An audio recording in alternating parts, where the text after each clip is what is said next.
Chapter 14. We meet the Sheep of Doom. When you think Monster Island, you think craggy rocks and bones scattered on the beach like the Island of the Sirens.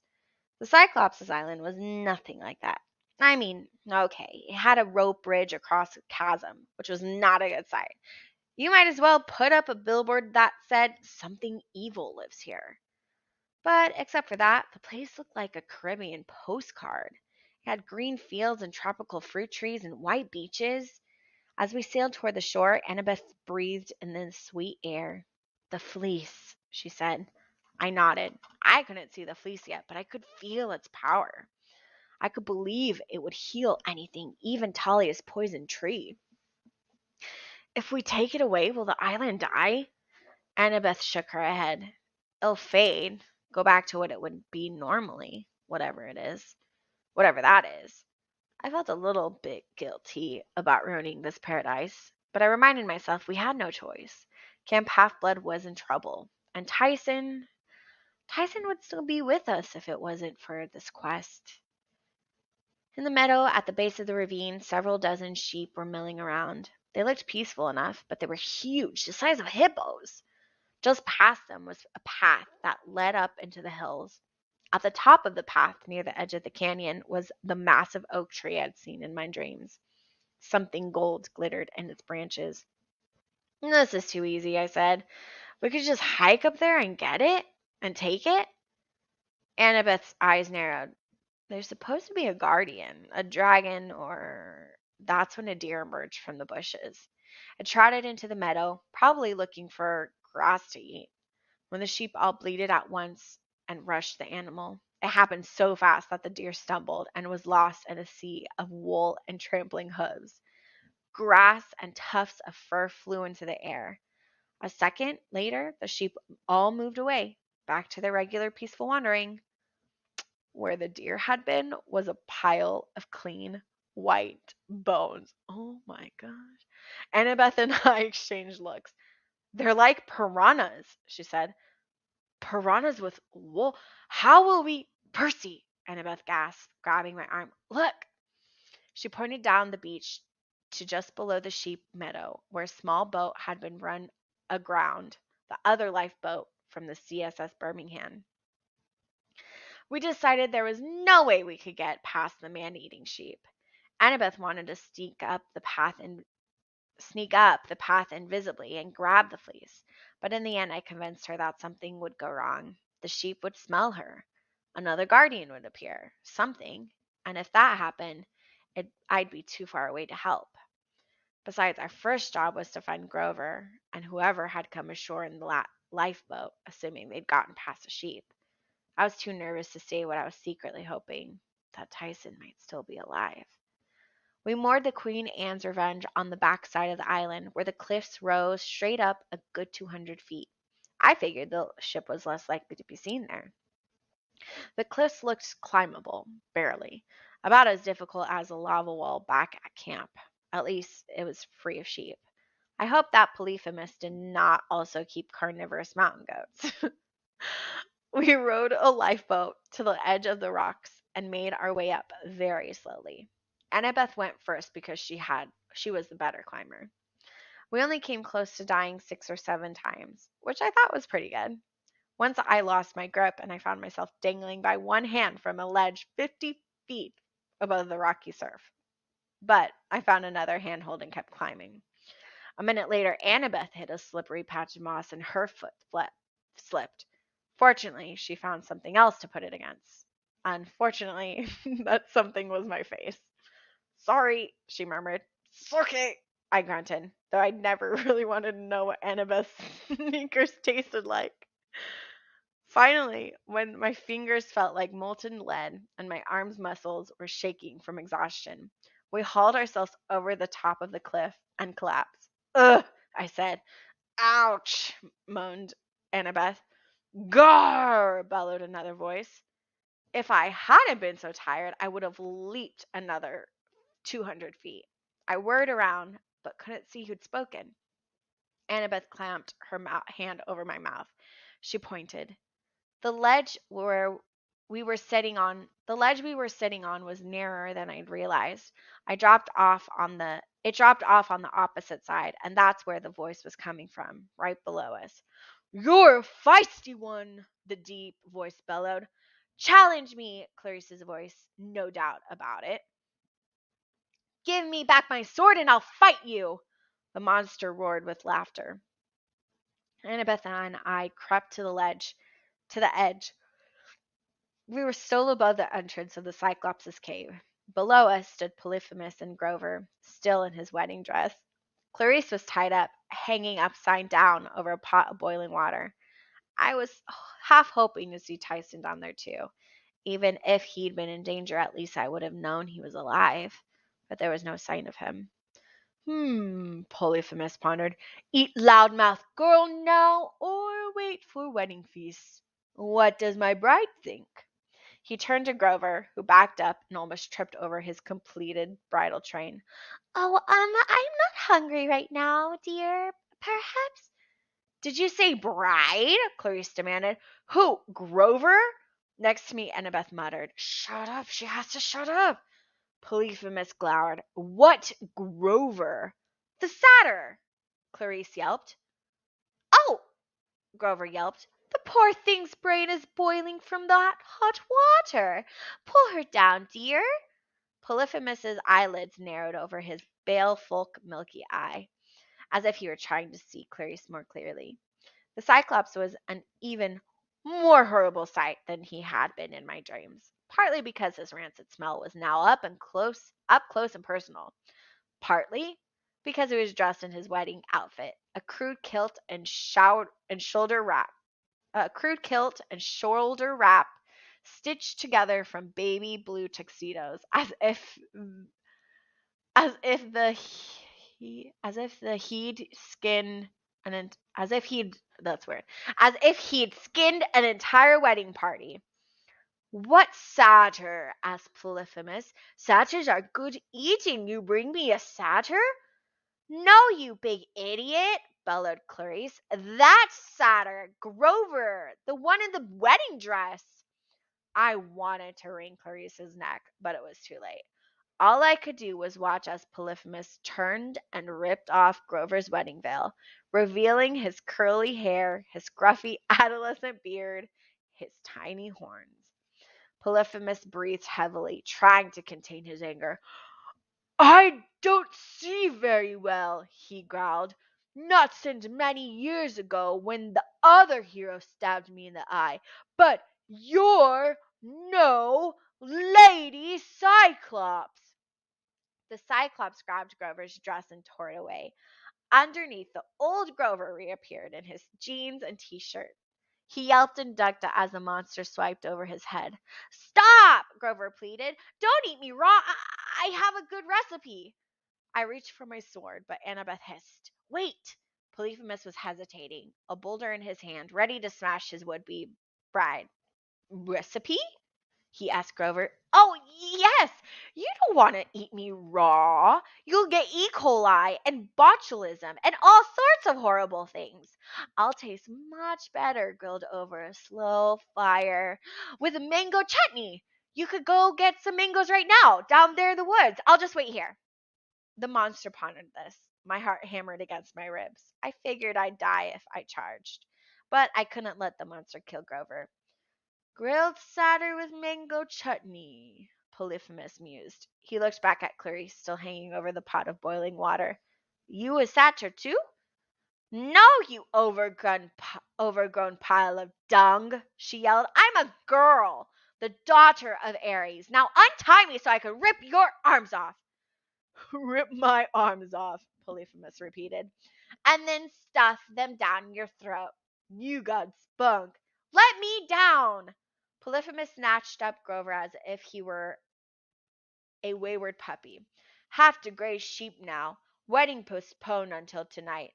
Then we'll eat satyr for the main course." "But you're still getting married?" Grover sounded hurt. "Who's the bride?"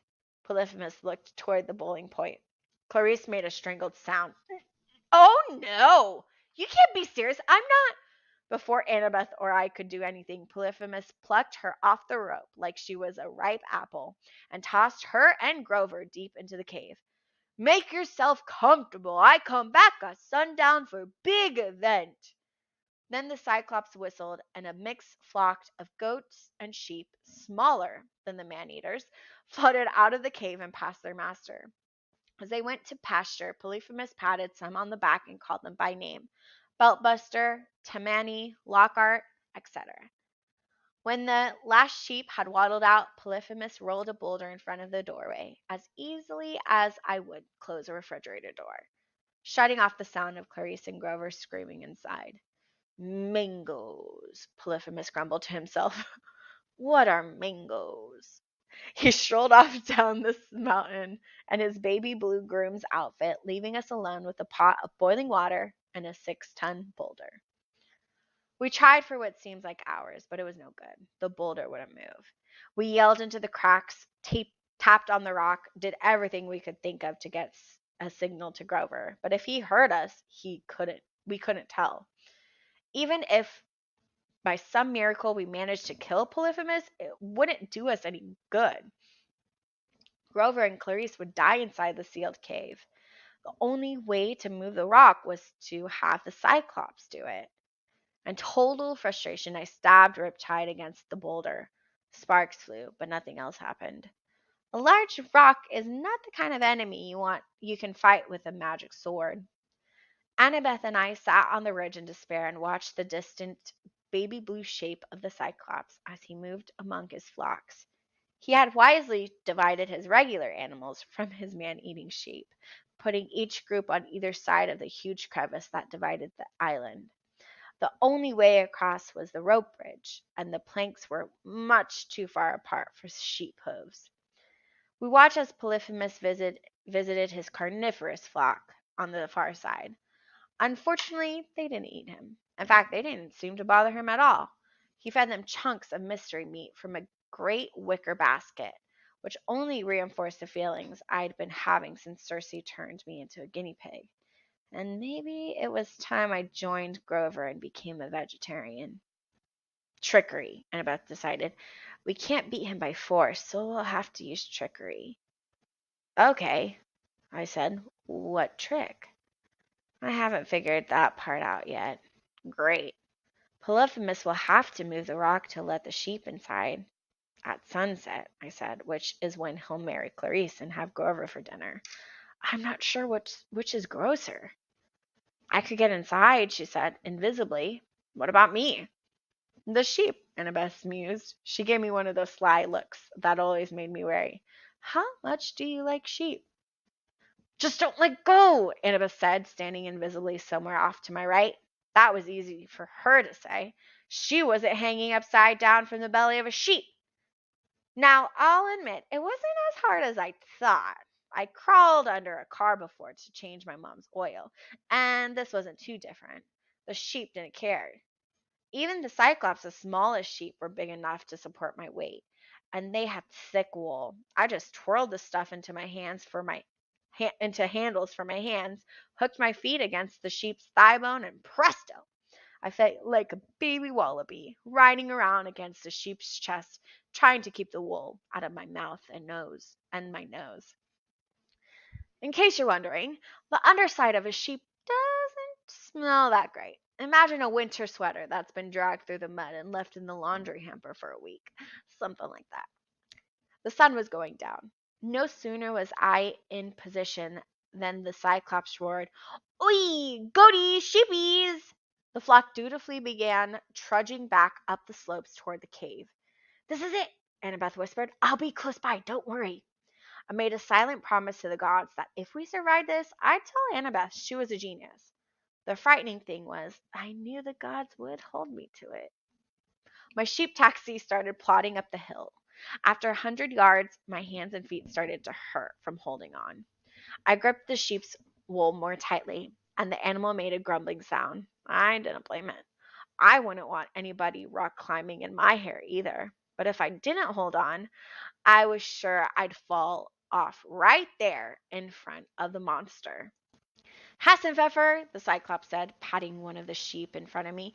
Einstein! Widget, there, Widget. Polyphemus patted my sheep and nearly knocked me to the ground. Putting on some extra mutton there. Uh-oh, I thought, here it comes. But Polyphemus just laughed and swatted the sheep's rear end, propelling us forward. Go on, fatty. Soon Polyphemus will eat you for breakfast. And just like that, I was in the cave. I could see the last of the sheep coming inside. If Annabeth didn't pull off her distraction soon. The Cyclops was about to roll the stone back into place when from somewhere outside Annabeth shouted, Hello, ugly! Polyphemus stiffened. Who said that? Nobody, Annabeth yelled. That got exactly the reaction she'd been hoping for. The monster's face turned red with rage. Nobody, Polyphemus yelled back. I remember you. You're too stupid to remember anybody, Annabeth taunted, much less nobody. I hoped to the gods she was already moving when she said that because Polyphemus bellowed furiously, grabbed the nearest boulder, which happened to be his front door, and threw it toward the sound of Annabeth's voice. I heard the rock smash into 1,000 fragments. For a terrible moment, there was silence. Then Annabeth shouted, You haven't learned to throw any better either. Polyphemus howled. Come here, let me kill you, nobody! You can't kill nobody, you stupid oaf, she taunted. Come find me. Polyphemus barreled down the hill toward her voice. Now the nobody thing wouldn't have made sense to anybody, but Annabeth had explained to me that it was the name Odysseus had used to trick Polyphemus centuries ago, right before he poked the Cyclops' eye out with a large hot stick. Annabeth had figured Polyphemus would still have a grudge about that name, and she was right. In his frenzy to find his old enemy, he forgot about resealing the cave entrance. Apparently, he didn't even stop to consider that Annabeth's voice was female, whereas the first nobody had been male. On the other hand, he'd wanted to marry Grover, so he couldn't have been all that bright about the whole male-female thing. I just hoped Annabeth could stay alive and keep distracting him long enough for me to find Grover and Clarice. I dropped off my ride, patted Widget on the head, and apologized. I searched the main room, but there was no sign of Grover or Clarice. I pushed toward the crowd of sheep and goats toward the back of the cave. Even though I dreamed about this place, I had a hard time finding my way through the maze. I ran down corridors littered with bones, past rooms full of sheepskin rugs and life-size cement sheep that I recognized as the work of Medusa. There were collections of sheep t-shirts, large tubs of lanolin cream, and woolly coats, socks, and hats with ram's horns. Finally, I found the spinning room, where Grover was huddled in the corner trying to cut Clarice's bonds with a pair of safety scissors.